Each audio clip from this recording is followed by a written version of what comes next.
Hi കൂട്ടുകാരെ, അപ്പം നമ്മൾ ഇന്ന് രാവിലെ തന്നെ ഒരു കല്യാണത്തിന് പോവാണ്. നമ്മൾ രാവിലെ തന്നെ റെയിൽവേ സ്റ്റേഷനിൽ എത്തിയിട്ടുണ്ട്. ഒരു 6 മണിയൊക്കെ ആയപ്പോഴത്താണ് നമ്മൾ എത്തിക്കഴിഞ്ഞു കേട്ടോ.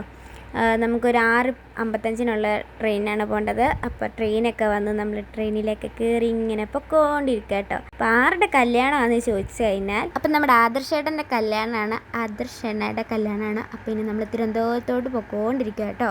മുഹൂർത്തം വന്നിട്ട് 11:46-നും 12-നും ഇടയ്ക്കായിട്ട് കേട്ടോ. അതിന് മുന്നായിട്ട് നമുക്ക് അവിടെ എത്തണം കേട്ടോ. അപ്പം നമ്മൾ ട്രെയിനൊക്കെ ഇറങ്ങിയിട്ട് നമ്മൾ ഇവിടുന്ന് ബസ്സിനാണ് കേട്ടോ പോകുന്നത്. ബസ്സിന് നമ്മൾ അങ്ങോട്ട് പോകടെ. എൻ്റെ കൂടെ പേരമ്മയും അമ്മയും വലിയമ്മയും ഉണ്ടായിരുന്നു. ഞങ്ങൾ ബസ്സിന് കയറിയിട്ട് പിന്നെ ഞങ്ങൾ അവിടെ എത്തി കേട്ടോ. ഓഡിറ്റോറിയത്തിലെത്തി. ഞങ്ങൾ ഓഡിറ്റോറിയത്തിൽ കയറി. അത്യാവശ്യം നല്ല ആൾക്കാരുണ്ടായിരുന്നു, കൂടുതലും സെലിബ്രിറ്റീസ് ആയിരുന്നേ. പിന്നെ മുഹൂർത്തത്തിന് സമയമായപ്പോഴത്തേക്കിന് ചെറുക്കനെ സ്വീകരിച്ചുകൊണ്ട് സ്റ്റേജിലോട്ട് കൊണ്ട് ഇരുത്തിയായിരുന്നു. അതിനുശേഷം പെണ്ണിനെ സ്വീകരിച്ചുകൊണ്ട് വരുന്നുണ്ടായിരുന്നു. ഡാൻസും കാര്യങ്ങളും ഉണ്ടായിരുന്നേ. അതിന് പെണ്ണിനെ സ്വീകരിച്ചുകൊണ്ട് വന്നിട്ട് മണ്ഡപത്തിൽ ഇരുത്തിയിട്ട് അതിനുശേഷം ദക്ഷിണ കൊടുക്കുന്ന കാര്യങ്ങളുണ്ടായിരുന്നു. അതിന് നമുക്ക് താലിയിട്ട് കാണാതെ.